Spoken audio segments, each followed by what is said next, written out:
Now, let's talk about a typical process of what product design does, right? A typical process is empathize, right? What does empathize mean? It's me putting myself in your shoe, learning from who has the problem. That, okay, what is your problem? How are you currently solving it? What are the things that makes it difficult for you? Let me see if I can help you solve this problem. That's empathy. It basically means putting yourself in the shoe of whoever is going to use or whoever has the problem. Now, define basically means thinking, creating opportunities. You're trying to see ways you can break down that problem into smaller problems that you can easily solve.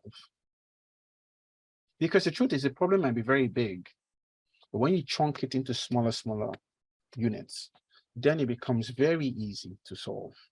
And that's why they say two good heads are better than one. Because think of it clearly. If you share a problem, it's kind of halfway solved, right? But if you leave a problem massively big, it will take a lot of understanding to be able to break that problem down. Now let's talk about ideate. What does ideate mean? It means when all of us put our heads together, we brainstorm, we think, we say, okay, fine, what are the ideas we can use to solve this problem this person has? Now, if I say, okay, what are the ideas we can use to solve election problem in Nigeria? I'm sure all of us will give us wonderful ideas. You understand? A lot of people give us wonderful ideas. And these ideas are things that you now use to create what you call the prototype. So if you don't have those ideas, how can you create a prototype? That's why I said the creativity and the knowledge of you thinking is very important in product design. Because once you can think of the ideas I could use to stop an election, right? An election, I could make an election work better. Once you can think of the ideas, then you can be able to prototype the idea, which means create things that will make the idea work and now test that ideas with all of us that probably wants to vote. Now, you can see that these 5 processes, right? If you think about it carefully, you do it almost every day, but you don't know you do it. You wake up in the morning, you think of a problem, something you want to do.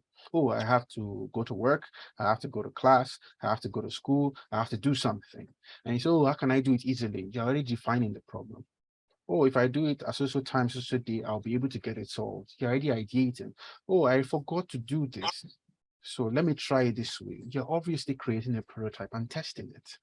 So your day-to-day activities are things you do in the design process, but you obviously don't know that's what you do. It's because you feel you're just doing it. Every single thing you do makes you a designer.